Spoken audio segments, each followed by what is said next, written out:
For example, one guy said, I expect my girlfriend won't cheat on me. That's a reasonable expectation to have. And I said, no. Why do you think that that's reasonable?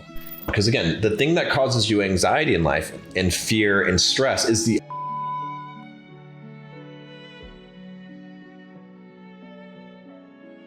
If you are depending on something in order for you to be happy or to have a sense of well-being, what the Stoics would call tranquility, and you do not directly control that thing, that would be an expectation.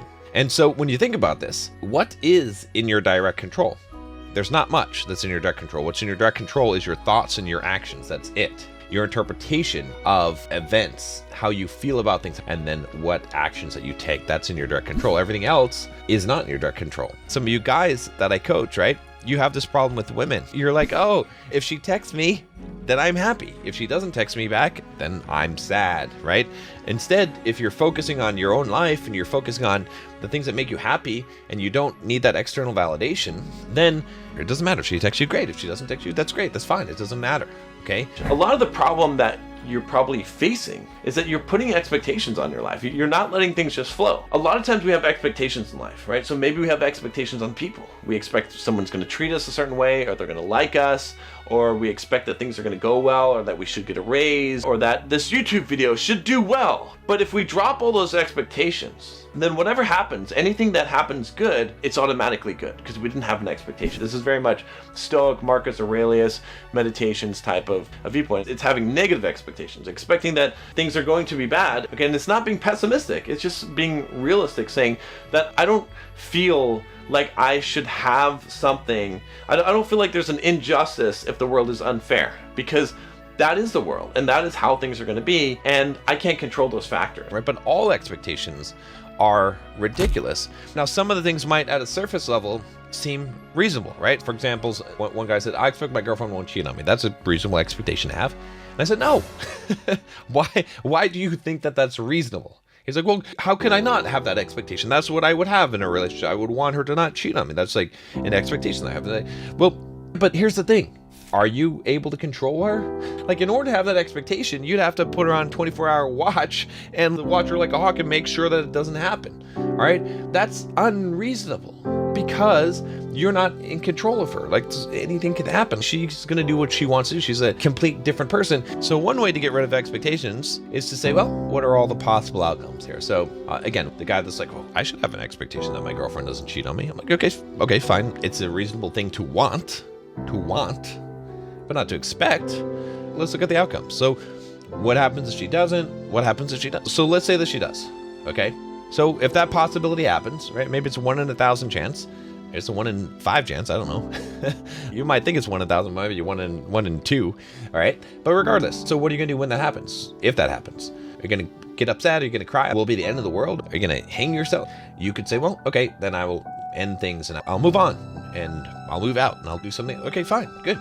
You know what I'm saying? Like, already accept that, already envision that is a possible thing that could happen. See, the thing that happens in life that really wrecks our shit is when we get blindsided because we have an expectation and we never expected that expectation would be violated in some way. And so when someone does something, it smacks the shit out of us because we had an expectation. We didn't envision the possible outcomes because we said, no, that's not a possible outcome, because we denied that was possible because we didn't want it to be a possible outcome. That's just insanity. So if you accept all the possible outcomes, then hey, you're okay. So I remember one time, at the time, it was a lot of money.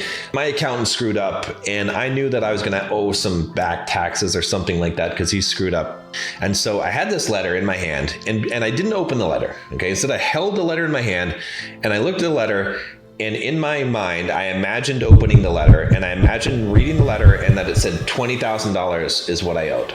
In the pit of my stomach, at first, my initial reaction was I wanted to throw up, right? I wanted to puke. I was going to be sick. Like, how can I live? I'm going to die. But then I thought about it and I said, well, okay, all right. So it will hurt, but I can pay the 20 grand and maybe it'll take me a few months to make all the payments and get it paid. But then I won't have this hanging over my head anymore. I'll have it done. It'll be taken care of. I'll be at an even balance at that point. And I'll just go without a few things. I'll reduce my expenses for a while, and it's not gonna be the end of the world. And then within a year or so, I'll replenish the savings that I had and everything will be fine. And it's not going to be that big of a deal, right? So I already played that all in my head so that I was able to accept that, because now I had a plan, because now I don't have to be anxious. Now I don't have to fear, because I know what's going to happen and I know what my plan is if that does happen, and I'm willing to accept that worst case. Then I opened the letter and the amount was zero. And guess how excited I was that the amount was zero? I was happy now. I was able to actually enjoy that, as opposed to, see, a lot of people would get that letter in the mail, and what they would say is that, I hope it's zero. And they would actually get their hopes up, and they would have an expectation that it's going to be zero. And then anything non-zero would be a huge disappointment, a huge blow to them. And if it was zero, then they would be just what they expected. They'd be relieved, but they wouldn't be excited.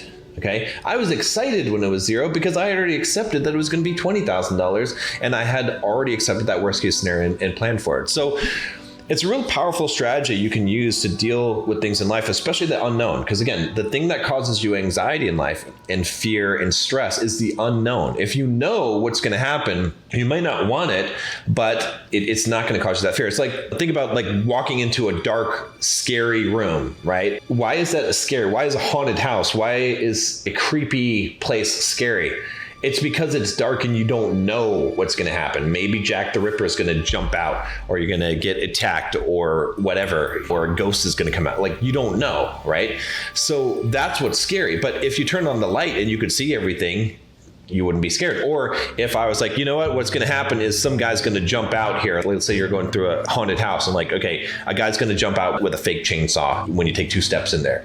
You'd be like, okay, maybe it'd startle you a little bit, but you wouldn't be scared of that happening for the most part. The more that you can make it so that you've already planned ahead and have accounted for the worst possible things, the less you're going to have stress, the less anxiety you're going to have, the less fear you're going to have, and the easier it's going to be to live your life.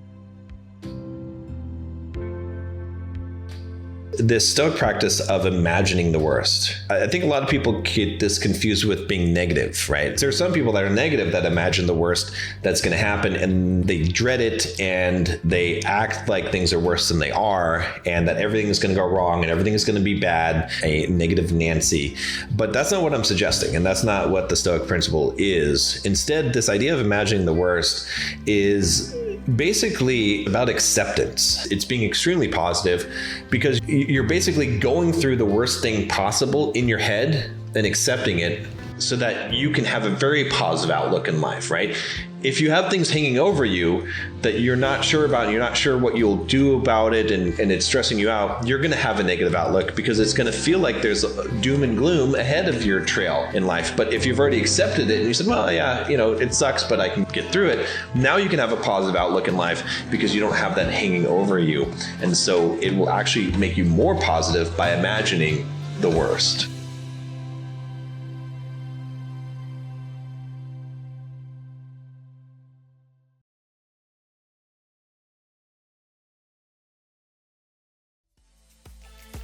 Hey guys, if you found this video valuable, make sure you watch this one next. Bracing yourself for the worst circumstances is important, but you still need the courage to overcome the challenges you face. Here is the only way to conquer fear, which is very counterintuitive, but nothing worked for me until I implemented this. Talk soon.